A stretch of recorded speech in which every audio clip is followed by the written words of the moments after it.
Coucou tout le monde, j'espère que vous allez bien. On se retrouve dans une nouvelle vidéo, toujours un peu plus fun pour qu'on apprenne à se connaître. Toujours, je trouve ça cool. Surtout que vous êtes de plus en plus nombreux et nombreuses à me suivre sur cette chaîne, donc je suis trop contente. N'hésitez pas à rester. Aujourd'hui, on va pas faire un truc super profond, on va juste parler de mes contradictions en général, parce que beaucoup ont remarqué que j'avais beaucoup de contradictions dans la vie. Mais bon voilà, plus je grandis, plus j'avance dans la vie, et plus je me rends compte que en fait je suis un mélange de tout, et c'est sûrement pareil pour vous en fait. Numéro 1, donc on en a déjà parlé dans l'autre vidéo, je suis introvertie, mais tout le monde pense que je suis hyper sociable. C'est ma première contradiction, je suis très introvertie, mais en fait, mais je suis très sociable quand il faut parler avec les gens. Si je suis à un rendez-vous, si je vais manger avec quelqu'un au restaurant ou quoi, et bien j'ai tendance à énormément parler, donc ça comble les vides, ça me permet d'apprendre à connaître les gens. Et moi j'ai besoin en fait de vraiment connaître les gens à qui je parle. Donc souvent ils sont réceptifs à mes questions, souvent non, mais c'est vrai que c'est un lien du coup que j'ai créé aussi avec mes collègues de la pizzeria. Je sais qu'il y en a qui me regardent, ils savent que s'ils ont besoin de quelque chose, je suis pas juste la patronne, je suis aussi une amie et je suis là pour discuter avec eux, bien évidemment. Et c'est un rôle que j'aime bien, genre en vrai, moi ça me va. Mais sachez que quand on doit voir du monde, donc là c'était les fêtes de fin d'année, donc on a invité tout le monde parce que Mathieu sait comment je suis. Donc ce qu'on a fait, c'est qu'on a invité tout le monde le même jour, on a fait un repas et ça m'allait très bien. Là actuellement mon niveau sociable est à 0, tellement j'ai la flemme. Ma fille est à la cantine du coup cette semaine parce que pas envie de voir les parents à l'école, pas envie de discuter avec les gens. Là j'ai atteint mon point 0. Et sachez que, je sais pas si c'est pareil pour vous, mais quand j'ai beaucoup d'interactions sociales comme ça, je suis exténuée. Genre vraiment je suis vidée de toute énergie et je vais me coucher. Sachez qu'il y a une personne, c'est une cliente de la pizzeria, je sais qu'elle regarde mes vidéos. Quand elle vient, elle parle énormément aussi, donc ça dure tout le long du service, ça dure 4 heures. Il y a des soirs ça va, parce qu'elle parle de trucs assez légers, assez cool et tout. Il y a des soirs c'est un peu plus profond, donc il faut l'aider, machin. Et ça me vide. Je rentre à 21 h, j'ai même pas le temps de manger, je suis déjà endormie dans le canapé, parce que j'ai plus d'énergie.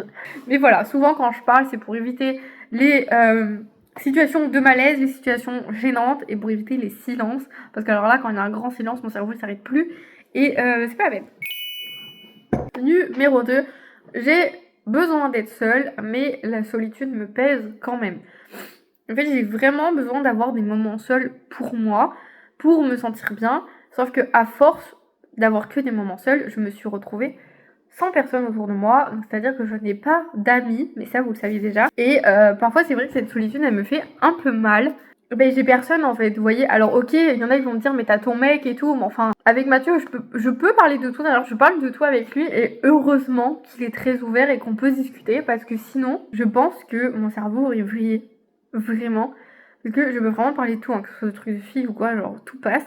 Mais c'est vrai qu'il y a des moments je me dis putain j'aimerais bien, genre là vous voyez je suis toute seule à la maison aujourd'hui, je me dis putain j'aimerais bien aller boire un café avec une copine ou aller au restaurant avec elle et tout. Et en fait du coup, à force de vouloir être seule tout le temps dans ma vie, de repousser les gens, parce que c'est pas que de leur faute à eux, c'est aussi de ma faute à moi bien évidemment. Des fois j'avais des amis et en fait je les repousse inconsciemment. Trop peur d'avoir des coups de pute ou des trucs comme ça, donc du coup je les repousse toute seule, voilà. Et ben voilà, ça pèse un peu. Pareil aussi, que ce soit pour Blossom Box ou même pour YouTube, en fait, j'ai souvent l'impression de parler dans le vide. Alors, je sais que c'est pas le cas parce que vous êtes beaucoup à me répondre et à m'envoyer des messages sur Instagram. Mais voilà, j'aime bien être seule. Mais j'aimerais aussi me sentir moins seule. Je sais pas si vous comprenez. Numéro 3.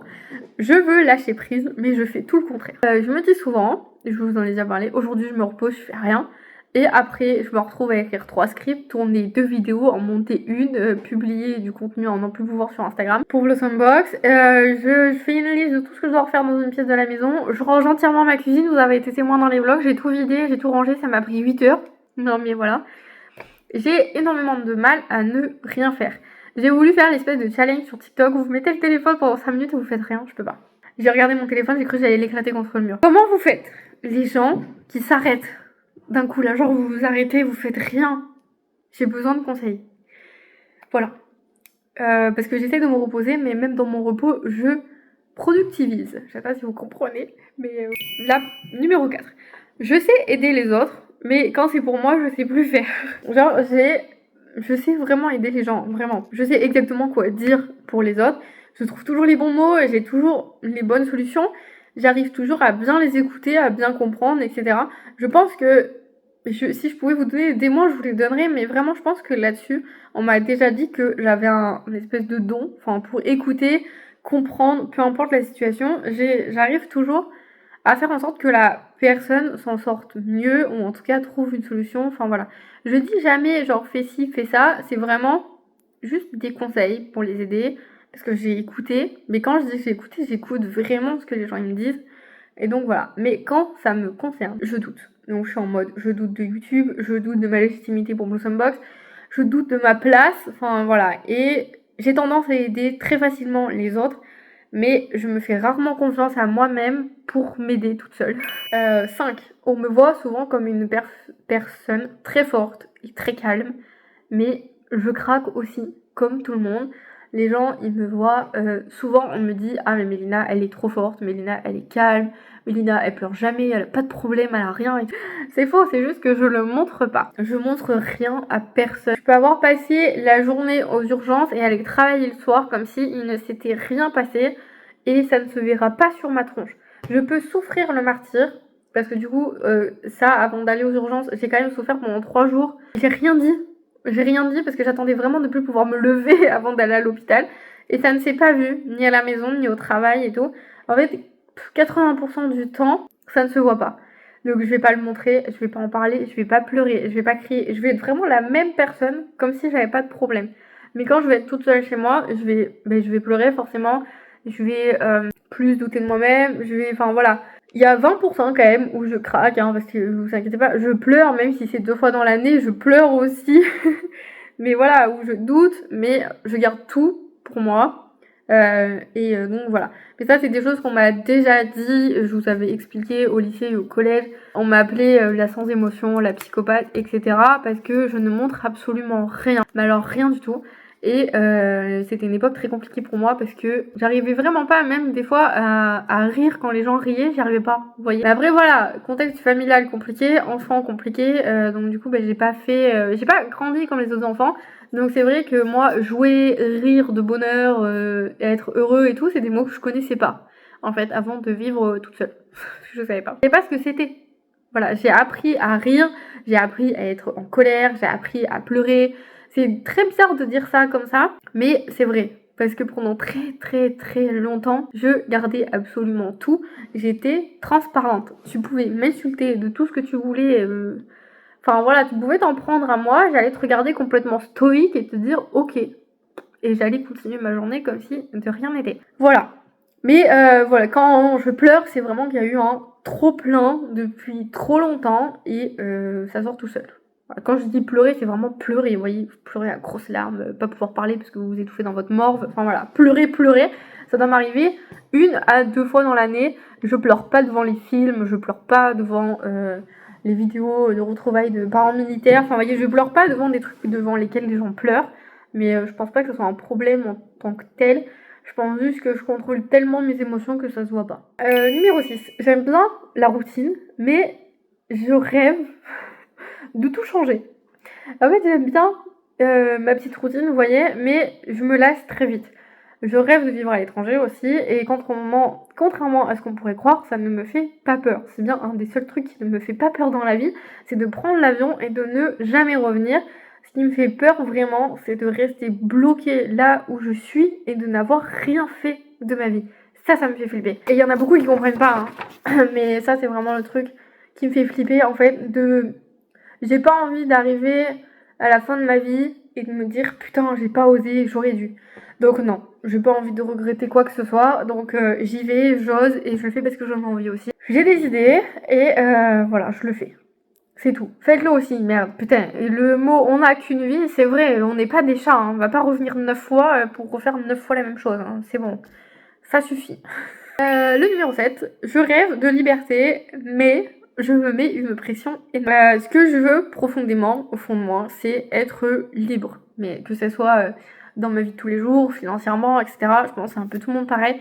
J'aimerais être libre, mais paradoxalement, je me mets énormément de pression, que ce soit sur mon travail, sur mes projets, ou même sur moi-même. Comme si en fait pour mériter d'être libre, je devais travailler plus que les autres, faire plus que les autres, etc.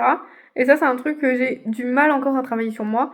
J'ai des exigences très très dures envers moi-même que je ne donnerai jamais à personne. Mais moi, allez savoir pourquoi, je me les fous et j'y vais droit dedans. Hein. Sinon, c'est pas la peine. Hein. Donc voilà, ça c'est une partie de moi qui est très compliquée aussi. Je me fous la pression.